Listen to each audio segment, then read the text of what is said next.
one guy once said to me that, in a world that is changing so fast, Yeah. the biggest risk is taking no risk at all. Yeah. What's your view on that statement? Yo, man, I take the craziest risks. And I think me taking these risks is another reason why I think part of the market has been able to expand, right? Mm-hmm. If I didn't take a risk with the festival and showing people that we can do 25,000 numbers, do you think Casper would have attempted to fill up a stadium? Yeah, probably not. No, right? If I didn't see Bionic and them back in the days do this concert with these international artists, do you think I would have done Back to the City? No. Probably not. You know what I'm saying?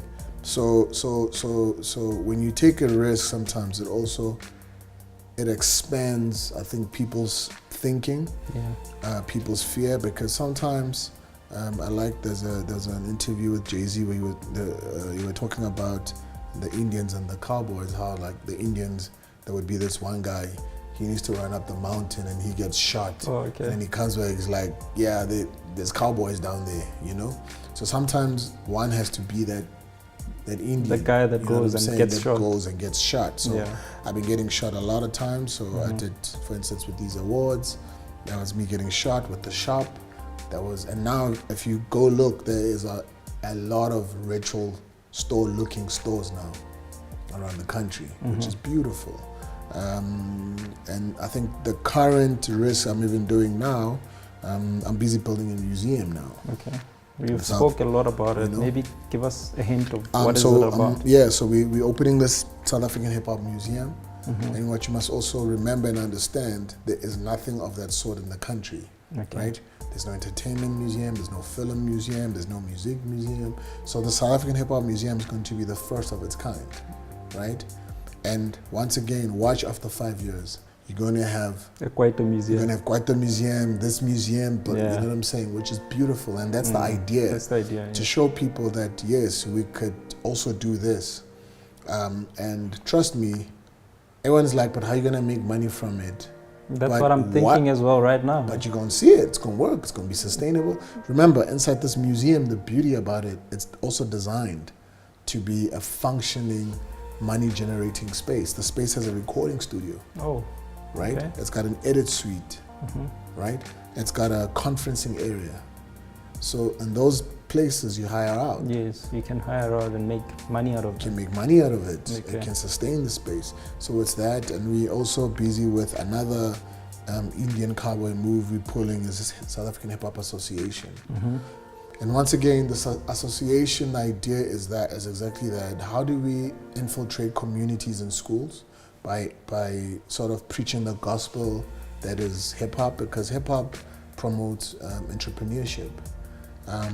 It promotes changing mindsets. And also try to spread the gospel of this hip hop economy, because myself and a couple of friends like Mizi, years ago, we dreamed this thing called the hip-hop economy. Okay. And it's beautiful because that's what's happening. What the hip-hop economy is, right now, is that how does everyone within the culture share the same paper? So an artist goes to a producer and says, I want to beat, and pays this producer, right? Then the artist says, I need a cover, pays a designer, says I need a music video, says I need a road manager, says I need dancers, says I need all these different things, and all these touch points. It's everyone within the culture and everyone getting paid. So the producer now, if he also wants to do a gig or whatever, he books the same artist that was paying him, right? So that is sort of the philosophy of this hip-hop economy. And that is exactly what is happening. So the money will be rotating within this in hip-hop culture of the hip-hop. True. In hip-hop, I can tell you, the money rotates, because when I do a festival, I pay graffiti artists. I pay the dancers. I pay the artist. I pay the DJ, right? And all these people this one pays the road manager. This one buys the spray cans from a graffiti shop, right? This one buys the clothing label from Bhutan Wear or buys the clothing from a hip-hop outlet. Okay. And that's exactly So how the this currency money is spreading. That's it. Trickles out. That's Okay. it. So now, entrepreneurs also refer to being the face of the company. Yeah. And somehow it is associated with risk, you know. Of course it is. I want to understand that because you as Osmic, you are the face of the SA Hip Hop Awards. Yeah. If we don't see Osmic, then it's not the SA Hip Hop Awards. Yeah. How are you going to turn that around? And Okay. how are you making it work for you? So I think the first important thing we must always understand is that for a person to become a face of whatever product or for whatever company, it has to do with philosophies, right? So for instance, in this instance, there's these philosophies that everyone has known me to represent. Okay. So it becomes a natural order, for instance, that the attention will always gravitate towards, Osmic Awards, Osmic the festival, Osmic this.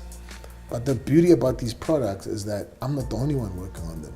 There's a team of 16 people. So even when I'm not there, these things happen. Because you must understand that Back to the City has 25,000 people. I'm sure out of 25,000 people that are at Back to the City, only 5,000 know me.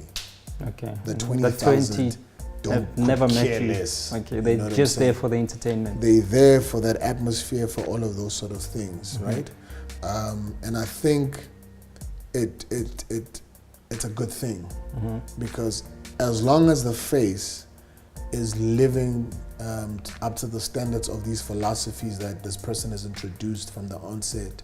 In my case, it's a 16, 17 year long history of these things. It makes sense. Okay. So the same thing is about to happen, for instance, with association in the museum. As long as I keep, so you can now find me in some newspaper article, I was drunk at some club, Yeah, what. that would be bad press for you. Then that's, And then your followers, your 20,000 followers. Then they really will know me. For the wrong You know what reason. I'm saying? Now they will know me for that. Yeah. You know what I'm saying?